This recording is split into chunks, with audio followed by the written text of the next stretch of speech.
What is going on, everybody, and welcome to the Monday edition of the Stochastic NHL Strategy Show. I am your host, Josh Harris. We are sponsored by Sleeper Picks. We have a nice free square for you later. Rare Monday show this week, but we do have 6 games. They're games, at least. Not the best slate, in my opinion, but joining me, as always, partner in crime. I think he's wearing a Bret Hart shirt. Slim Cliffy, how was your weekend?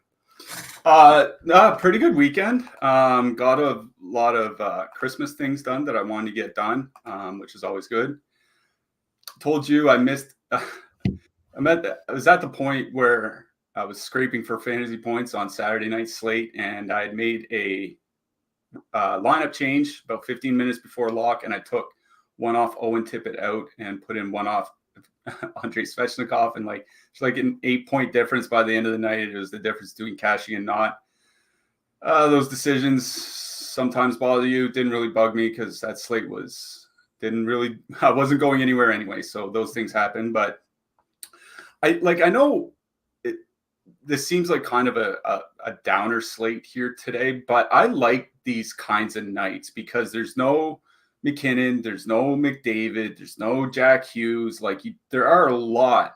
There's no Austin Matthews. Most of the top options. No Vancouver, no San Jose, mercifully. All those options off the slate, I think, kind of open things up and make avoiding the chalk a little bit easier. So I like nights like tonight, even with Seattle on the slate. Yeah, chalk Seattle.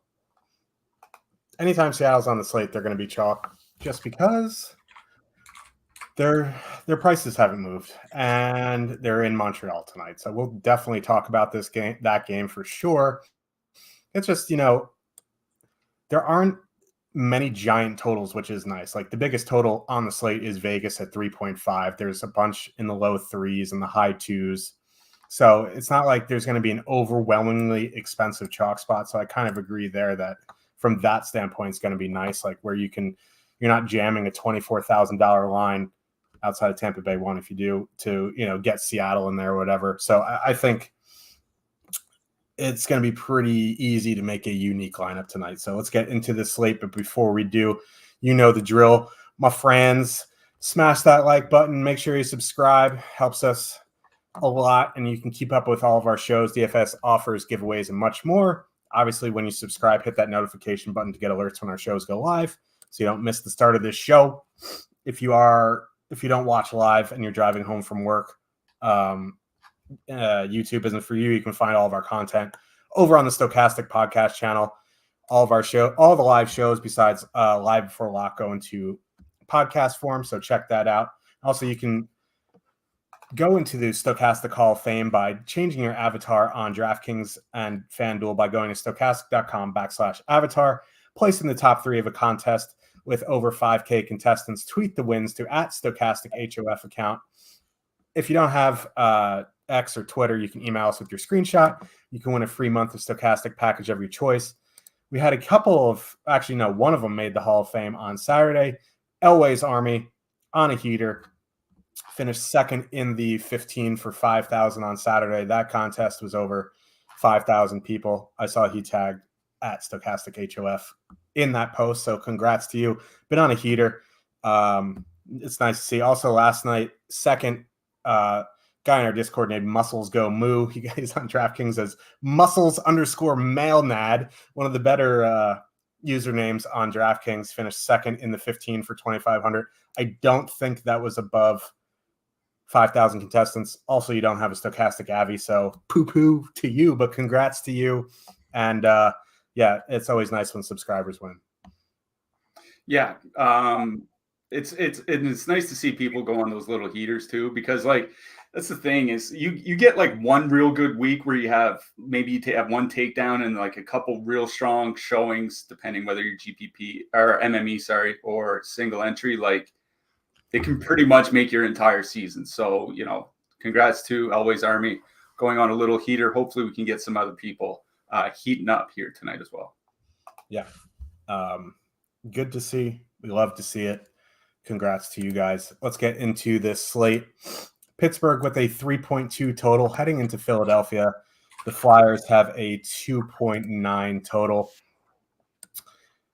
Kind of interesting to see the ownership here. Well, it's not like super surprising because Philly, I always do that. Florida and Philly. I got to work on that. Konechny, Couturier, Forrester coming off a pretty big game this weekend. They're only 14,500. It is in Philly, so they're going to see the Crosby line, which has been a bit leaky defensively. They're coming in very high owned at 18.5%. Now, would I rather play 18.5 Philadelphia, or would I rather play 20% plus Seattle? It's probably Philadelphia here. That line has been good. They are fully correlated on the power play. Not that it matters because Tortorella's power. Although they did score on the power play the other day, which was nice to see. Penguins penalty kill has generally been pretty good. News for the Penguins: they took Rust off the top power play unit and they went to Letang, so they're going 3 forwards 2D. That power play is so bad that 3 forwards 2D might actually make it better because Letang actually shoots the puck, so there will be pucks going on net, so maybe it'll improve it. Interestingly enough, Pittsburgh top line 22,100, not fully correlated anymore. They do have a very high top 2 percentage, and they have positive leverage coming in at 12%. I don't love the matchup, especially if it is Carter Hart and net. I think you can spend up for him. I don't think it's super necessary in 1 to 3 unless you love them. So for me, I like the Philly side a bit better here. Yeah, it is going to be Carter Hart starting, it looks like. So that's definitely not good news for the Pittsburgh Penguins. I wrote about that power play issue today in the article over at Stochastic. Just head on over to stochastic.com. Head on over to the NHL section. I have a free article up there almost every day, except for Sundays. What I wrote about was the top power play unit, because Letang has had time injured over the last, couple seasons. There was, time spent away from the top unit with Erik Karlsson there this season. Going back to last year, the top units goals for per 60 minutes with Letang is over 10. Now, 10 goals per 60 minutes on the power play is pretty good. It's not elite like the elite power play units. You'll see them like between like 12 and 14. Like I'm talking like Dallas or Tampa Bay and things like that. But 10 is still pretty good. And it's certainly a lot better than what they were doing with Karlsson so far this year. It's like 50% higher or something like that. So whether it's 3 forward 2 defensemen or not, I think Letang probably should stay on the top power play unit. But as you mentioned, it's not really a good power play spot for them. Philly below average by penalties taken per minute so far, or per game, so far this season. So they're not a team that's really undisciplined, which, kind of makes sense when you're thinking about a John Tortorella team. They're also allowing the second fewest shots against per minute on the power play. The only team allowing less is Carolina. Like, that's pretty rarefied air for any penalty kill. It's still only, 24 games, less than a third of the season, but that's very impressive. And even if the Pittsburgh power play is somewhat improved with Letang there, it's just a really bad power play spot for them. So you take away, any power play upside that the Pittsburgh Penguins might have had, and it doesn't make me want to play them anymore. Let's put it that way. The fact that Letang is there because of the matchup. Now, I was looking at the Philly side this morning. I'm not surprised to see the ownership as high as it is. And I'll bring up the top stacks tool real quick. Philly won on DraftKings, 11.3 top 2 stack percentage, 18.5% ownership. I mean, that makes sense because that line has been very good this year with Forrester. There are 3.1 expected goals for, 3.3 actual goals for per 60 minutes of 5-on-5. Like, I look at certain like playmaking and scoring chance creation data, and like Travis Konechny's literally been one of the best in the league this season. I think that's why we've seen him play a lot more minutes of late. Like, I think in the article I know he's been up to 20-45 per game over his last 6 games. That's a lot of ice time. Like, earlier this year, he was skating like 14-15 minutes a game at times. So he was really good last year.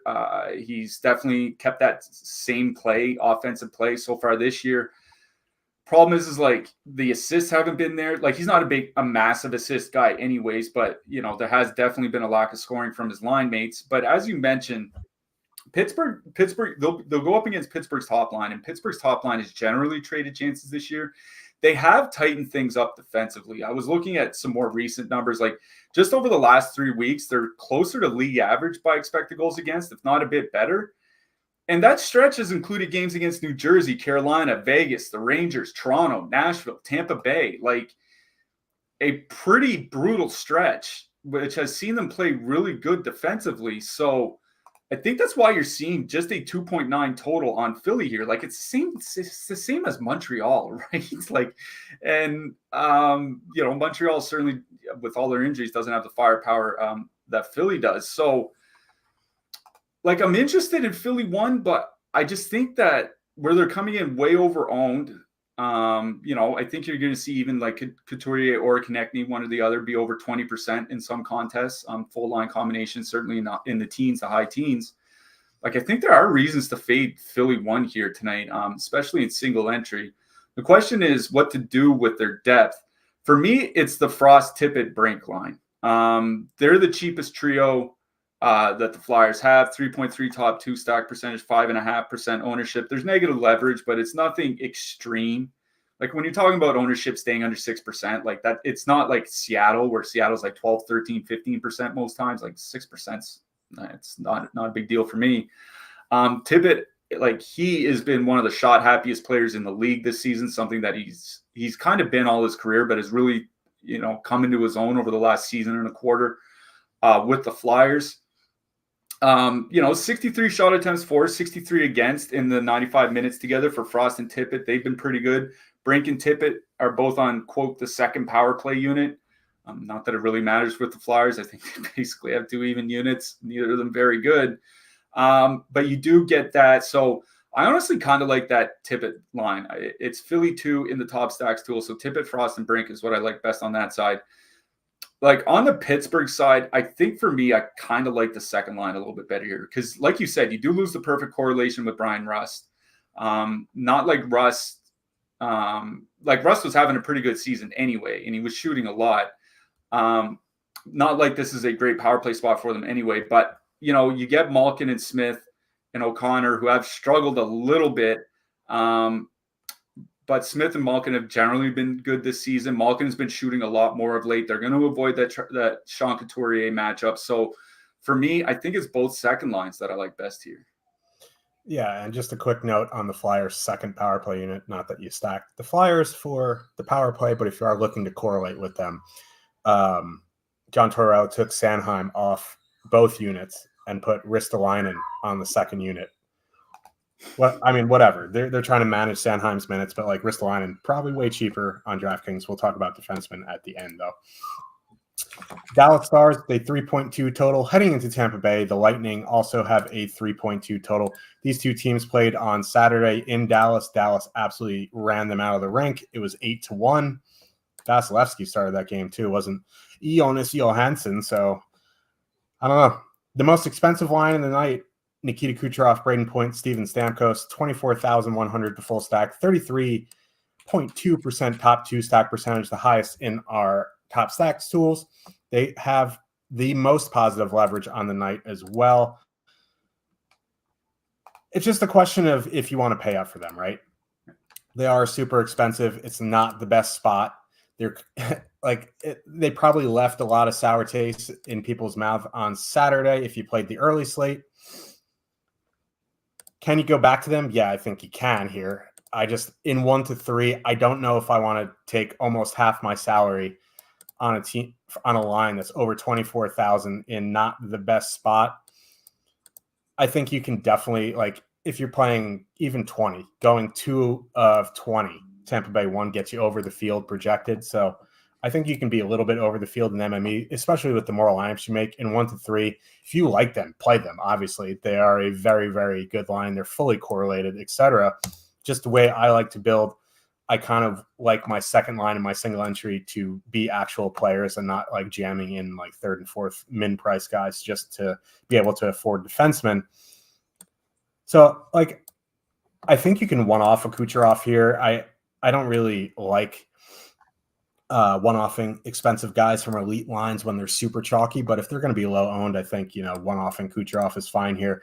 On the Dallas side, it's back to Sagan, Duchesne, Marchment until they literally stop scoring, which may be never at this point. They're $5,000 cheaper than Robertson, Hintz, Pavelski.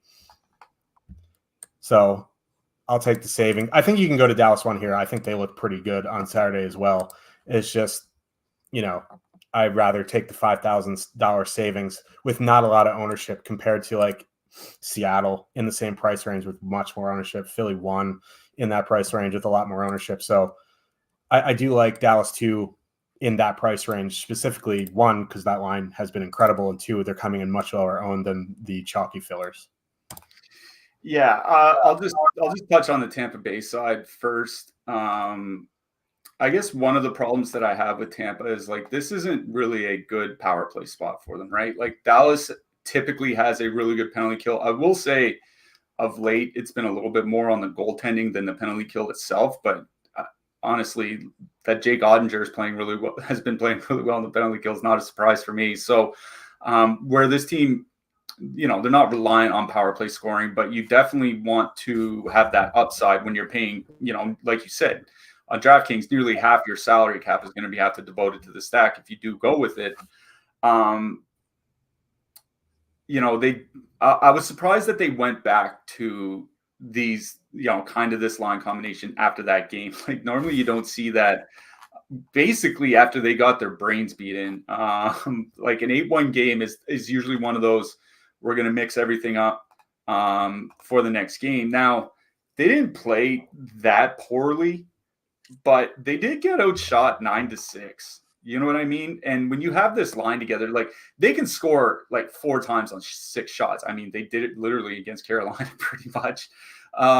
They can do it against anybody, but it's not as if this is a line that's coming in with like 1-2% ownership. Like we've seen that with Colorado at times this year, right? Where, they'll be on the road on an 8-9 game slate or a 10 game slate or something. They'll have like 1 or 2% ownership. Like this line could be like 10% in some contests, which isn't really that low. I'm just not a huge fan of paying up that much when it's not really a good spot for them. Like the Dallas penalty kill has, like I said, generally been pretty good. They're going to keep them away from the top line matchups. So the Kucherov line shouldn't see much of Pavelski and Hintz and those guys here tonight. The problem is like the Tyler Seguin line has been really, really good. And Dallas has changed around their defenseman over the last like week or so, and they've moved Yanni Hakanpää to a pair with Esa Lindell, and they've been really good defensively. Expected goals against at like 2 so far this year in like 140 minutes together. So even if you get them away from the Pavelski line, even if you get them away from Miro Heiskanen, you're going to be going into the teeth of a pretty good defensive pair and possibly against the Seguin line, which has been arguably the team's best defensive line and offensive line so far this season. So I just think that this is a slate where if you want to pay up, there's one clear pay up spot, and it's Tampa Bay. I just don't want to pay that much in a subpar matchup. So I'm kind of out on Tampa 1. The Tampa second and third lines are a lot more interesting to me because I mentioned something on Twitter earlier this morning about Nick Paul's season. Like he's just having a brutal season. I don't know if people realize this, but outside the power play, he's been a drag on the team. And I think he's probably even been a drag on the power play for most of the year. Let's be honest. He's not the one driving the play there. But he's playing with Esamont and Jeannot, who have generally been able to play pretty well, regardless of the center that they've been put with, whether it's been Luke Glendening on the fourth line, whether it's been with Anthony Cirelli. It doesn't matter. They've generally played pretty well.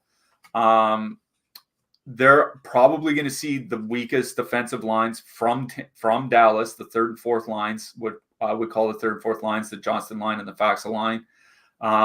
So I don't hate the idea of especially when you get Nick Paul still on the top power play unit. So I don't hate the idea of going to like a 2-man of like Paul and Esamont or Paul and Jeannot or something like that, saving some cash in a 3.2 total and then going to pay up elsewhere. So I think that's kind of the direction I would lean in. In a nutshell, I like the way the Hagel, Cirelli, Alex Barré-Boulet line looks.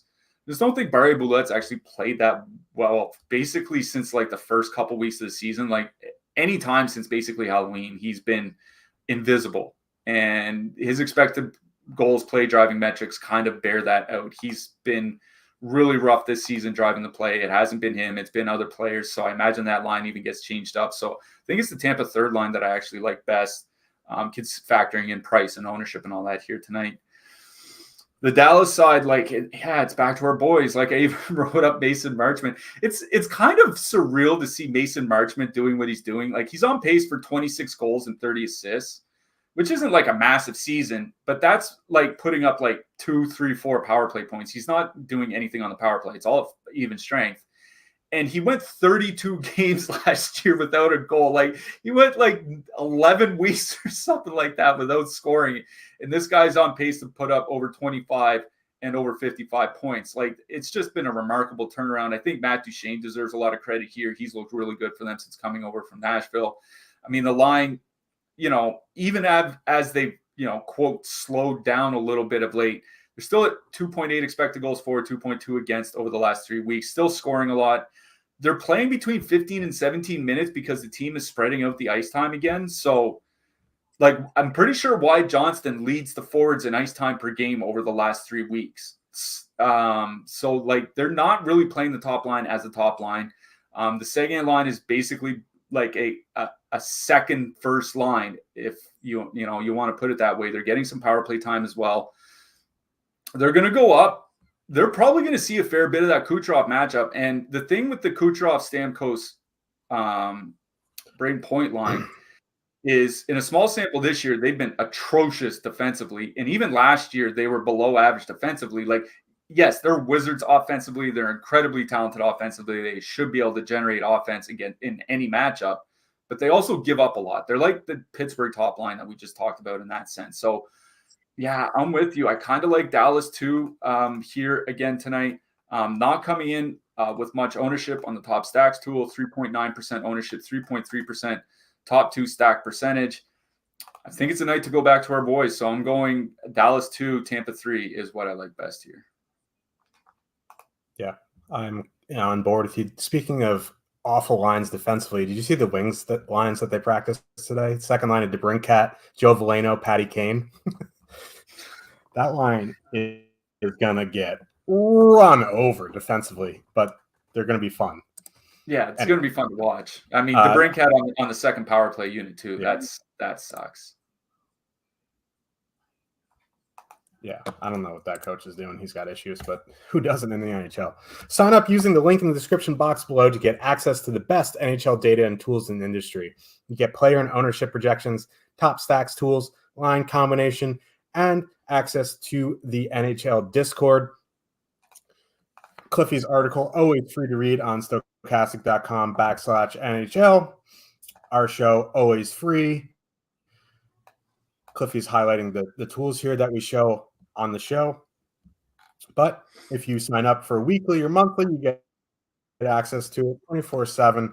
You can add Fantasy Cruncher if you are a MME player. You don't have to add it if you don't want to. But if you're interested, click the link in the description box below. Get in the Discord. Say you came from the show. Say what up. And off we go. Seattle Kraken with a 3.5 total. Heading into Montreal, the Canadiens have a 2.9 total. Both teams switching up their lines here. Marty St. Louis finally putting Slavkovsky on the top line with Caulfield and Suzuki. That is nice. Dave Hackstall moving Ty Cartier up to the top line with Beniers and Eberle. That is nice.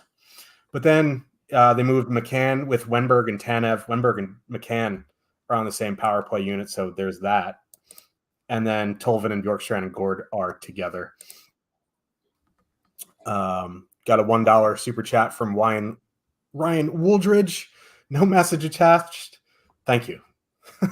Yeah, we'll take it. I mean, if you have a question or message, yeah.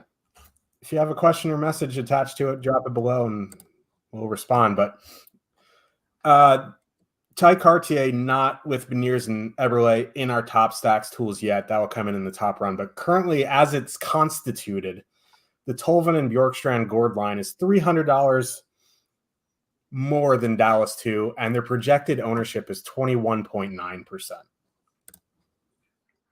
I mean, that's okay.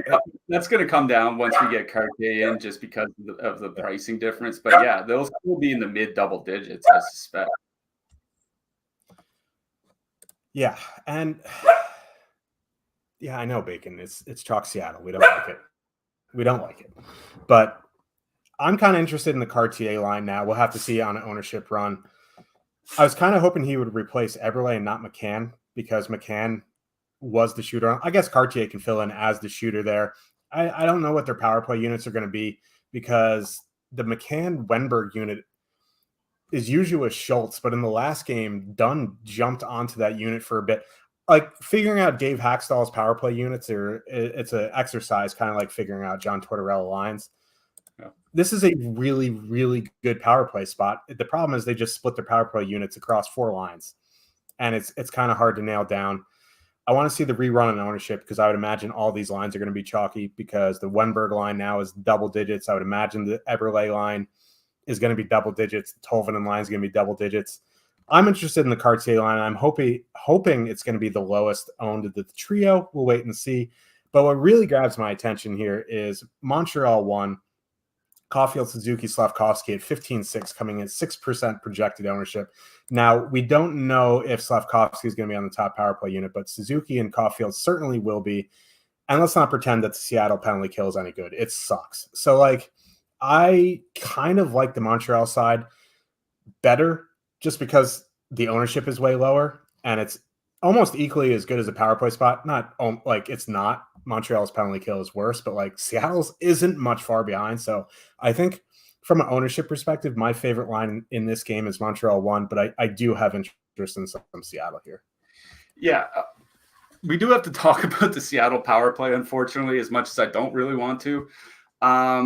It's just generally not been good this season. I mean, they just really don't have the talent to put together a great top power play unit.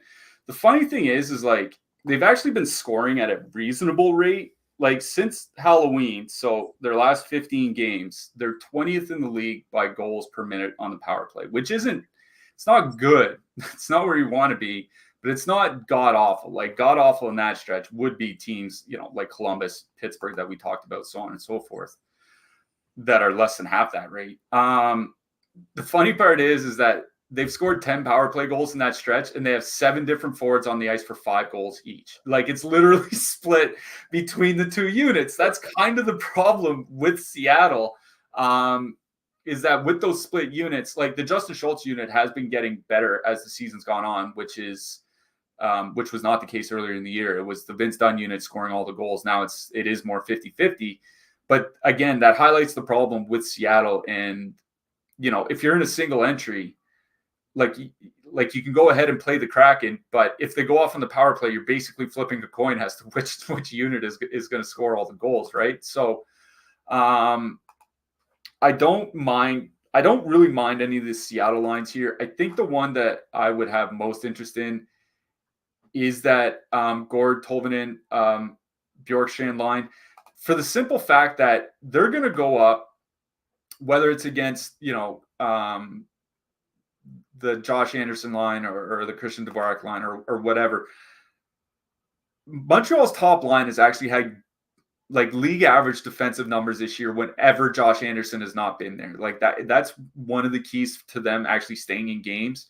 Like the Montreal top line's at 2.7 expected goals against without Anderson there. Like, that's not great, but it's certainly not terrible. And it's a lot worse with him. So it's not really a great matchup for Seattle 1, Beniers, Eberle, and Ty Cartier. The other problem is, like, that's a super cheap line. That's only $12,000. So, like, they fit with Tampa Bay. So I imagine you're going to see a lot of the Seattle top line stacks here tonight. That's why I'm kind of out on them and kind of in more on that Gord, Tolvanen, and Bjorkstrand line. Like, I do still like Jared McCann as a one-off because he does shoot a lot. He's still on pace for 36 goals. Like, they move him to that line because he can score just about anywhere he plays.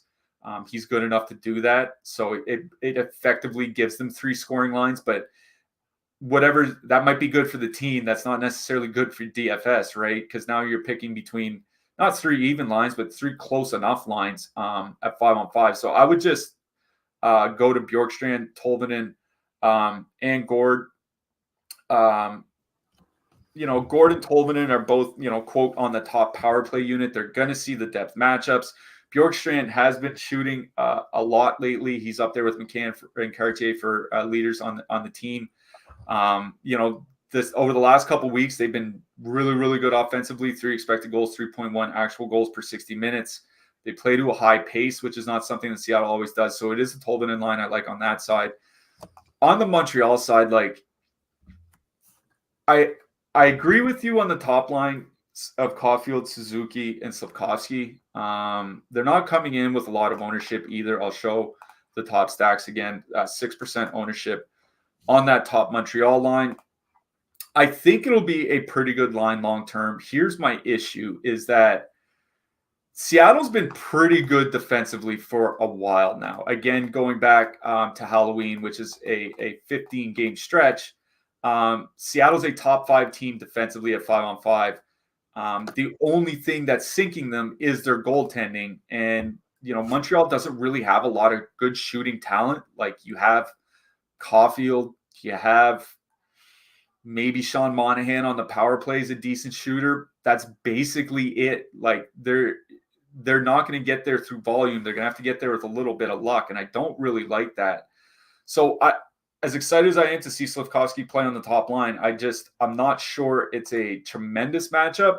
What I will say is that moving Ty Cartier to the top line makes them worse defensively. It just does. Like Jared McCann is, he can score, but he's also a good two-way winger.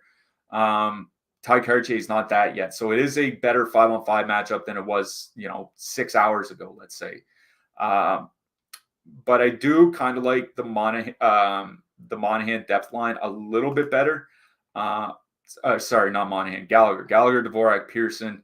Those guys have played somewhat well so far this season.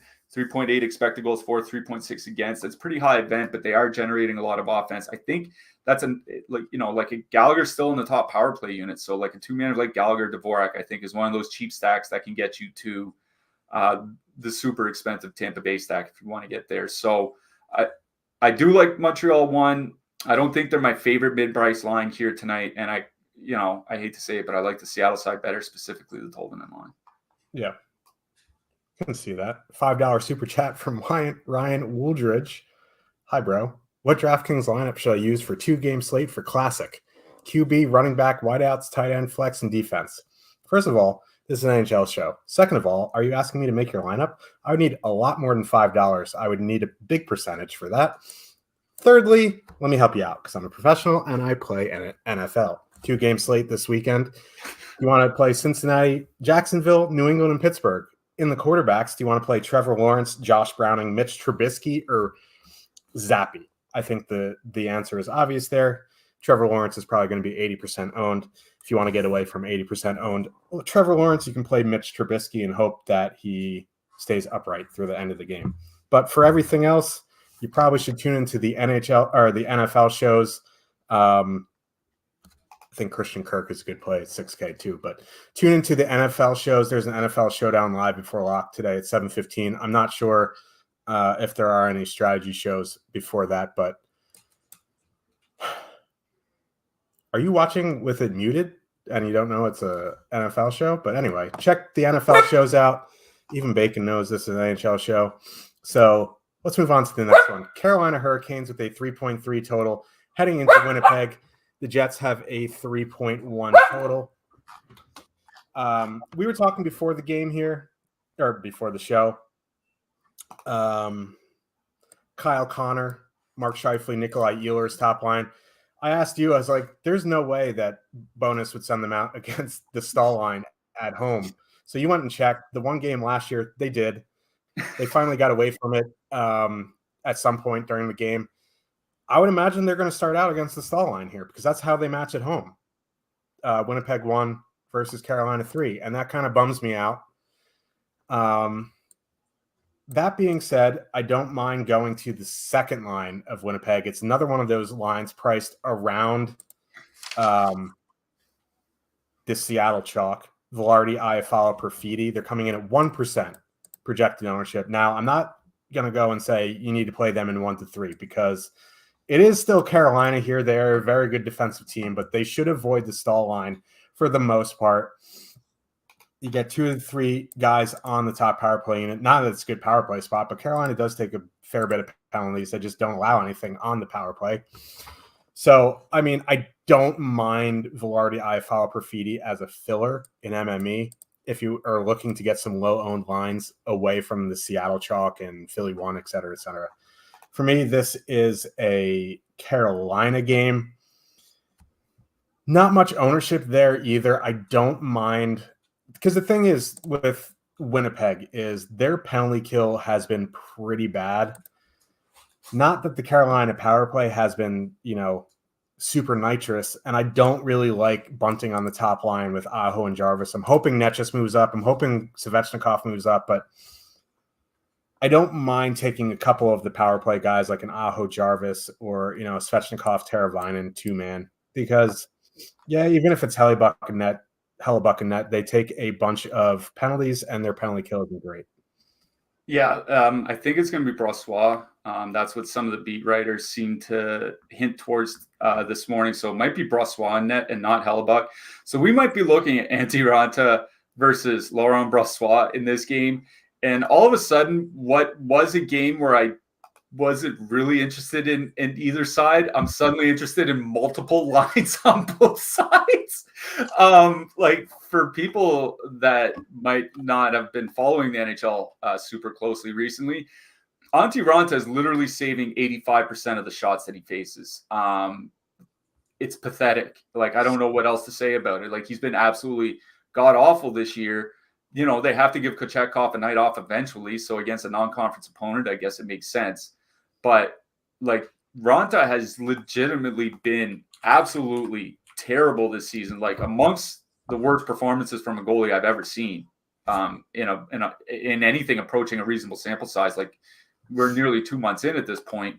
10 games, he's allowed 30 goals against, and he faces like 20 shots a game. It's crazy. So I didn't really have a lot of interest in Winnipeg, but as long as Ranta's starting, I do. Now, I'm really hoping that they don't send out Scheifele against the Stahl line. I did notice against Chicago on the weekend, they sent them out against the Chicago third line.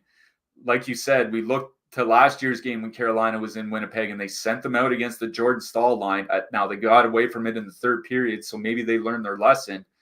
But one of the big reasons why another big reason why I'm hesitating on Winnipeg here, like I did write them up in the picks article. And the reason I wrote them up in the picks article, well, 2 reasons. One, the top stacks, 6.7% ownership against 14% top 2 probability gives them a lot of positive leverage on DraftKings here tonight.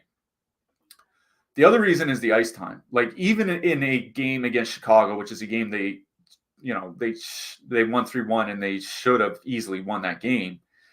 Like, Scheifele was at like 22 minutes, I think, or 23 minutes. I think Connor was at 22 and Ehlers was like just below 20. So like they played a lot.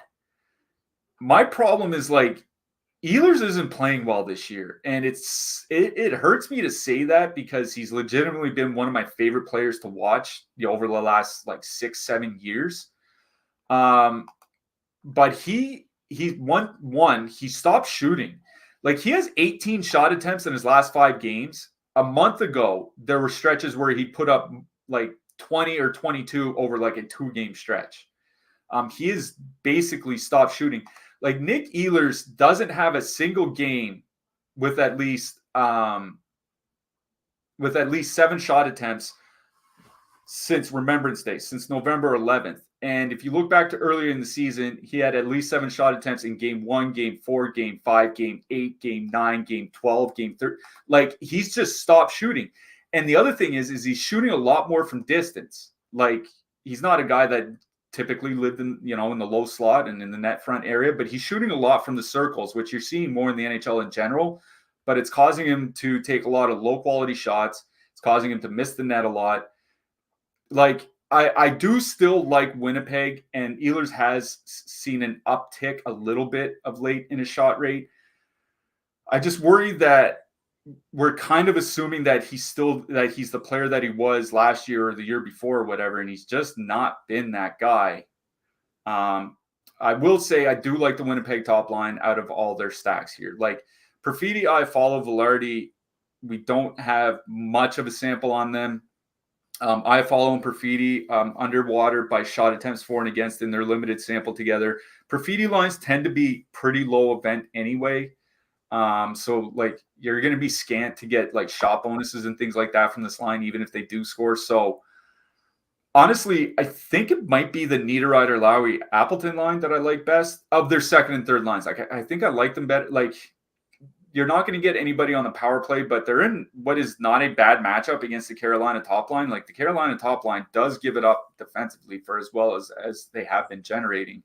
So of their depth lines, I think I like the third line here. Shout out to Niederreiter signing that 3-year extension today. Maybe y'all have a little extra pep in his step here tonight. But it is Winnipeg one I like best on that side. It's just I'm worried that Ehlers isn't the same guy, and considering that he's not on the top power play unit, like I'd be fine leaving him off and putting up Velarde or putting up Perfidi instead in a stack. On the Carolina side, I don't know.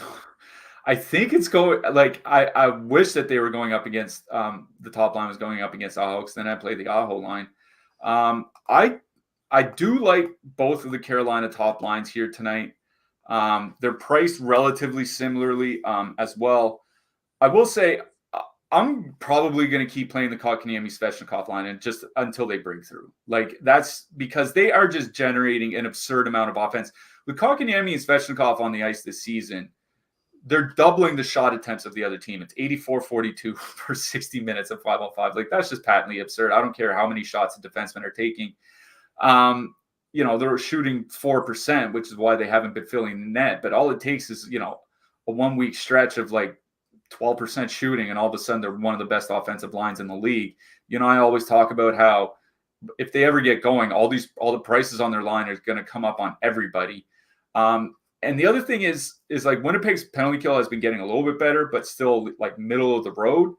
And Burns and Svechnikov over the last 2 years since Burns got there have generally been pretty good together on the top power play unit. I think they can feed off each other with the way that they shoot. So Carolina 2 for me, Kotkaniemi, Svechnikov, and Teravainen. Going to avoid the shutdown matchup from Winnipeg. Going to see a lot of the first and second lines, which I think is the matchups that you want to see. They're going to be shooting against Laurent Brossoit and not Connor Hellebuck. And like I said, Svechnikov, good power play numbers with Brent Burns there. So Carolina 2, Winnipeg 1, maybe a 2-man stack from Winnipeg 3 if you want to get cheap. I understand what Bonus is trying to do with Ehlers on the top line. He's trying to get him going. But I feel like his time is numbered there, and it's just going to be a matter of time before Velarde takes that spot back. Yeah, I'm surprised he hasn't already. I'm going to be honest. Like, we might see it tonight. Who knows? Yeah. As we mentioned at the top, we are sponsored by Sleeper Picks, and you can get up to $100 first deposit match promo. You can win up to 100x your payouts, and you can place in-game contests. They have more stack categories, triple doubles for NBA, double doubles for NBA, and dynamic payouts are live. What are dynamic payouts? In short, each player projection now has a multiplier attached to it as opposed to a preset multipliers based on the number of legs in the contest. With dynamic payouts also comes more stack categories to place contests on.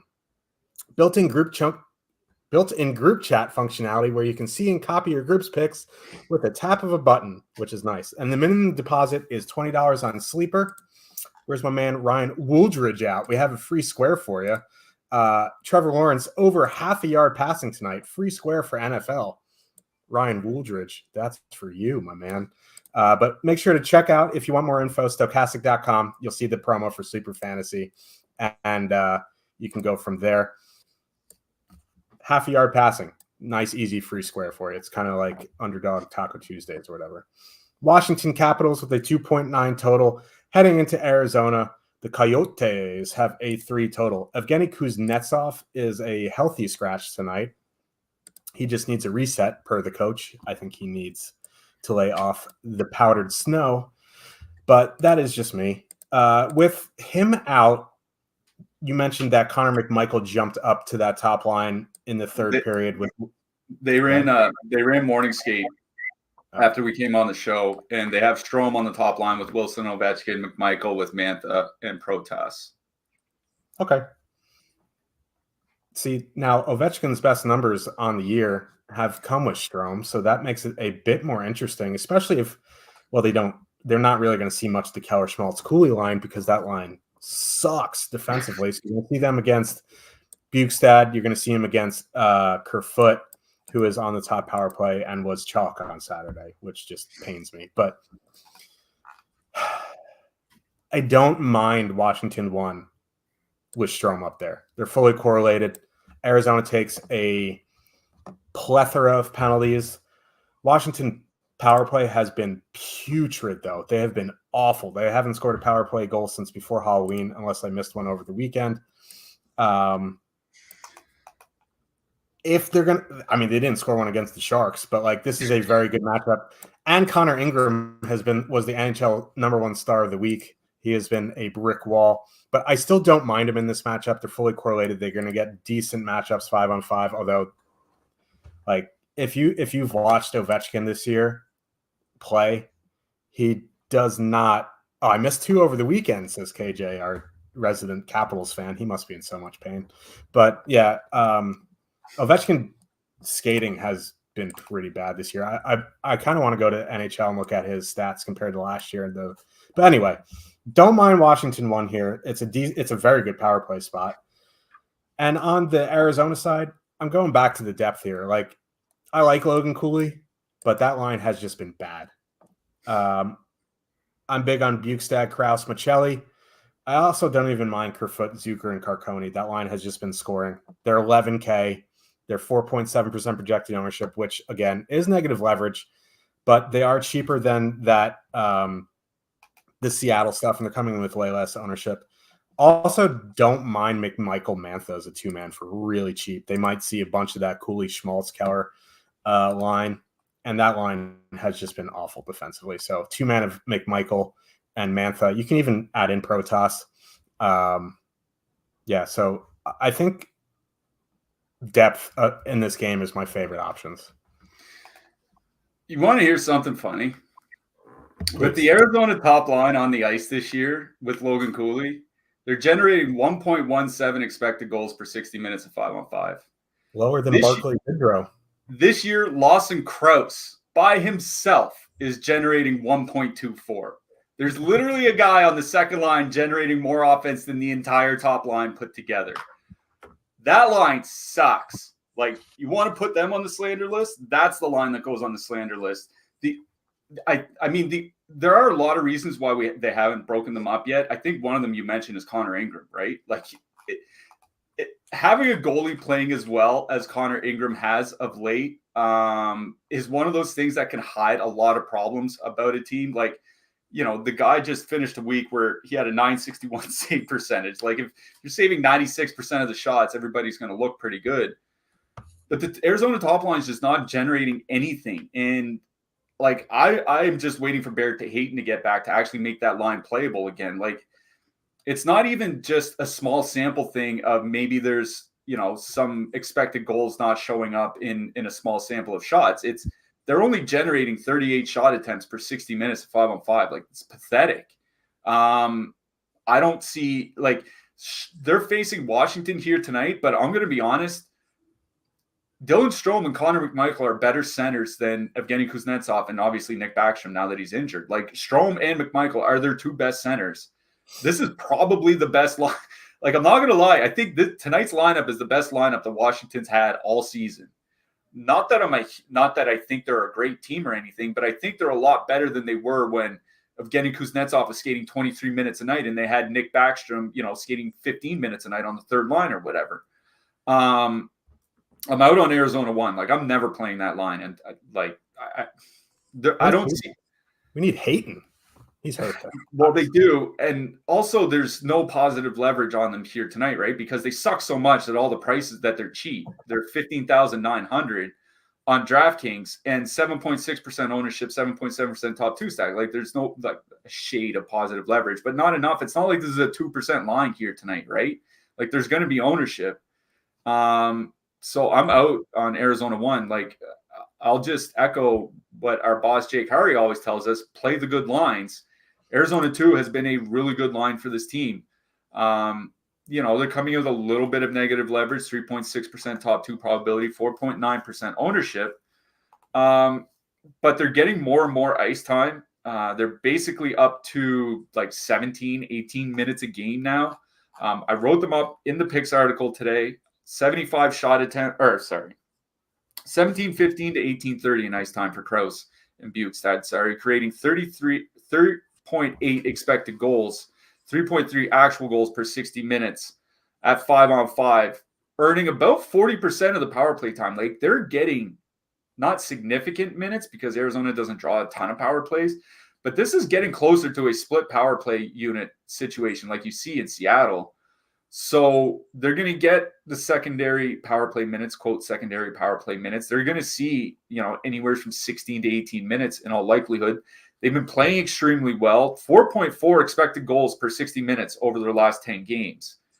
Like, it's just a really good line. And, you and I have been big fans of Michelli since last season. Lawson Krause has certainly blossomed into the, 20 to 30 goal scorer everybody thought he could be. Nick Bukestad's looked at home on that line, since last year. I really like them here tonight. So Arizona 2 for me. I know people are going to be tempted to go back to Arizona 3, the line with Carcone, Zucker, and Kerfoot. What I'll mention is that Carcone has scored 7 goals on his last 15 shots. It's like he's playing against Antti Ranta every night. That possibly can't persist. Like, that guy's not going to shoot over 40%. He's going to have a long drought coming up. I want to get away from that before that happens. So play the good line. I'm going with Arizona 2. On the Washington side,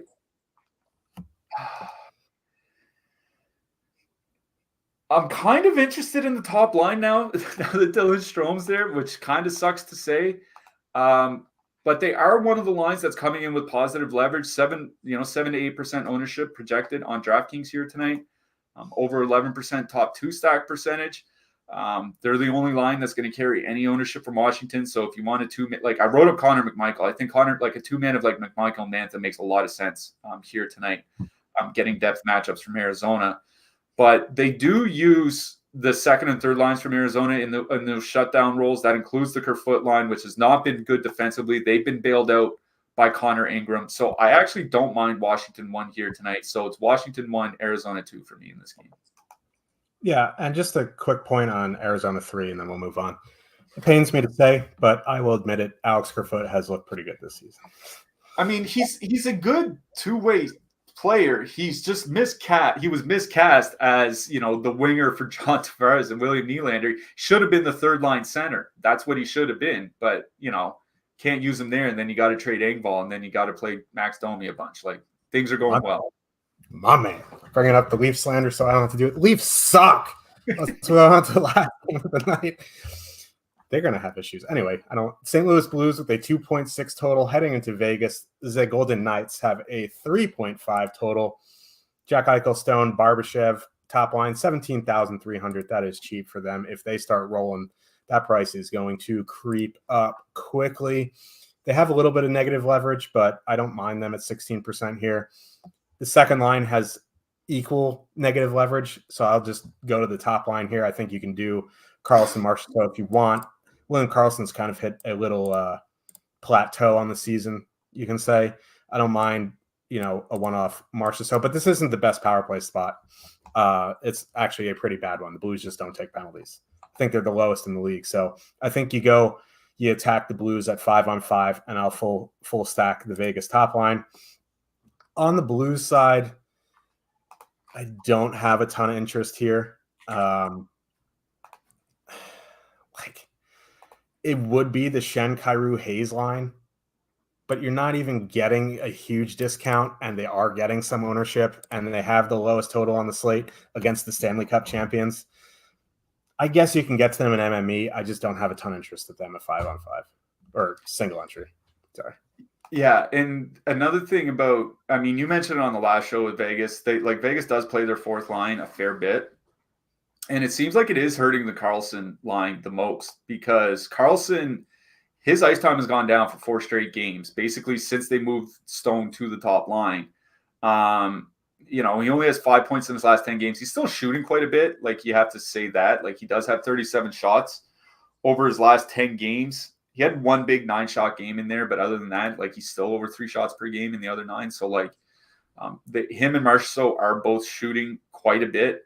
But I agree with you. I think I would rather just go to Vegas 1 here. Like there is going to be a lot of ownership on them at 16%, but you don't have to use Barbashev. You can throw, a defenseman like Pietrangelo on the blue line if you want, certainly because of the power play correlation. You can pay all the way down and throw in like a Zach Whitecloud or something like that instead. Like there are ways to kind of dilute that ownership. As you mentioned, 16% ownership, 12.9% top 2 stack. I hate to harp on the same point, but I feel like it's very important to mention how much better Mark Stone has been without Chandler Stevenson on his line. Like his shot attempts go up, his points go up quite a bit. His points per minute go up quite a bit. Just playing with Jack Eichel in general over the last 2 years boosts his numbers as you'd expect.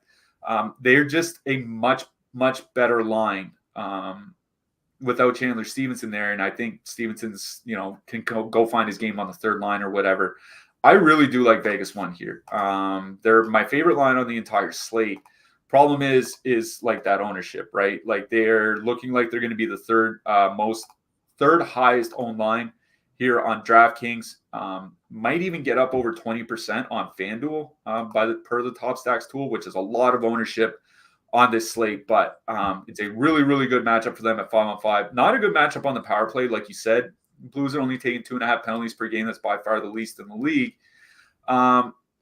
But Vegas can definitely get there, especially at that price at 5-on-5. Like if they can generate enough shots, like you really only need 2 goals for them, and they can do that at even strength. So I really do like Vegas 1 here. Like I think going to Vegas 2 is fine because they have been fairly high event with Cotter playing with Karlsson. So they do trade chances back and forth, but they are shooting a lot. You still get 2 out of 3 guys on top power play. And I think Vegas 2 is just fine.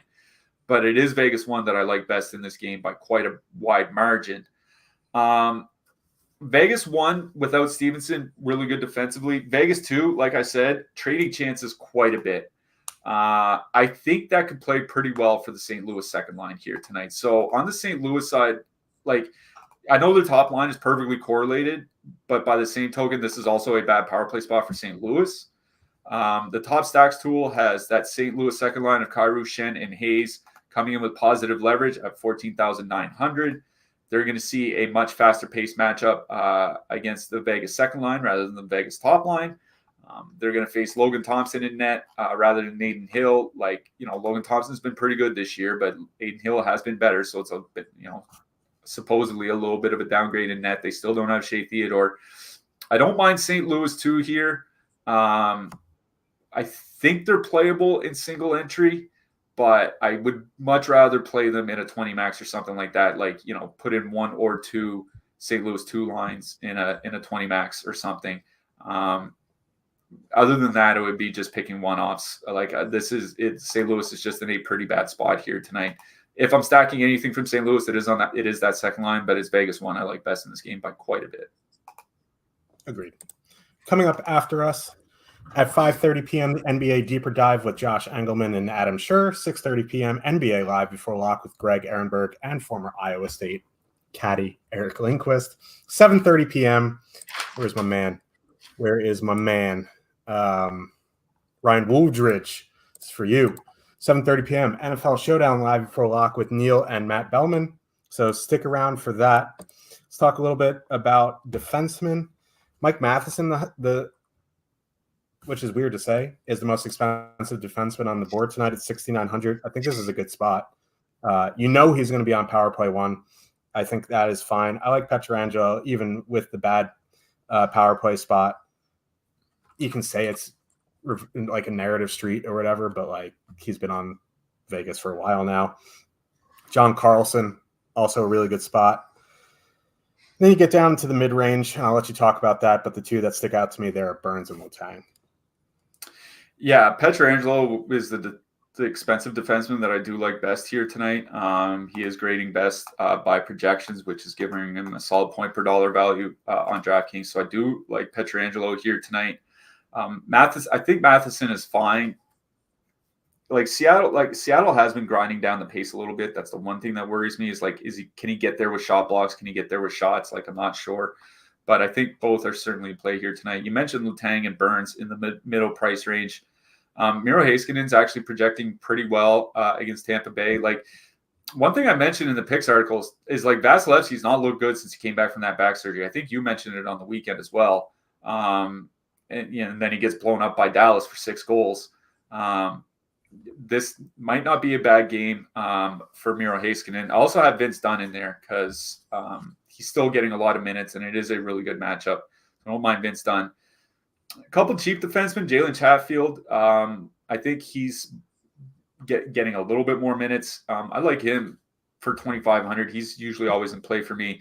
Ryan Graves, I think, makes a lot of sense with his ability to put up peripherals. Justin Barron from Montreal has been getting some minutes. Don't mind him. Thomas Harley, he's not projecting that well for $3,500 on DraftKings, but what I mentioned in the picks article I wrote about him today is that his numbers, he's been moved away from Yanni Hakanpää, and his numbers this season are way better away from Hakanpää. I think he likes to take more chances.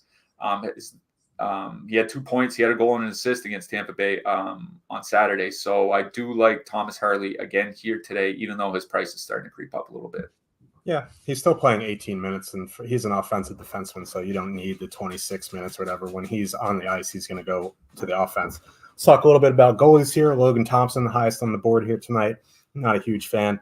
Grubauer at 8,200. Not a huge fan. Antti Raanta at 8K. Not a huge fan. Connor Ingram, I like at 7,900. I've been a Connor Ingram guy since he was on Nashville. I will ride that bus. Nedeljkovic is starting for Pittsburgh here tonight. I don't mind that against Philly. It's just goalies, I don't know. Montembeault, I think, is a nice play at 7,200. Jake Ottinger sticks out to me. But again, it's another slate where I hate goalies. That's just every day. Yeah, I wrote up Jordan Bennington. I think there's a decent chance he sees the most volume of any goalie here tonight. So 7K on DraftKings. I do like Bennington. I think Montembeault's fine as well for 7,200 in a home matchup. Nedeljkovic is a little bit cheaper than Jari on DK. I think that helps. He's under 8K.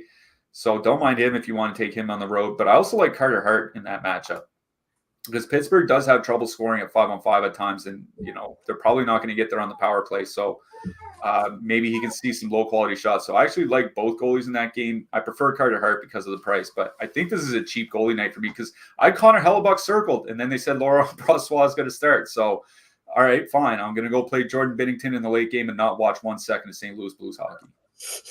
I don't mind Brossoit either. He's not he's probably a low end NHL starter, but he's a pretty good backup. Don't mind that for the shot volume either. But goalies suck. If you have honestly, if you have a lean, just play that guy. Yeah. Who you liking for your hat trick pick? Let's go with our desert dogs here tonight. And I'm going with Lawson Krause. That was honestly my pick too. So let's go Ty Cartier. Oh, there we go. Big Western Conference night tonight, maybe. We'll see. Always a late night for our boys. Yeah. Cliffy will be back tomorrow. I have to take a personal day. My older son has an appointment at Children's Hospital of Philadelphia, so Cliffy will take you solo tomorrow. We will both be back on Thursday, so smash that like on the way out. Go premium. Why haven't you done that? That's just scenes. And good luck, everybody. Good luck tonight, everyone.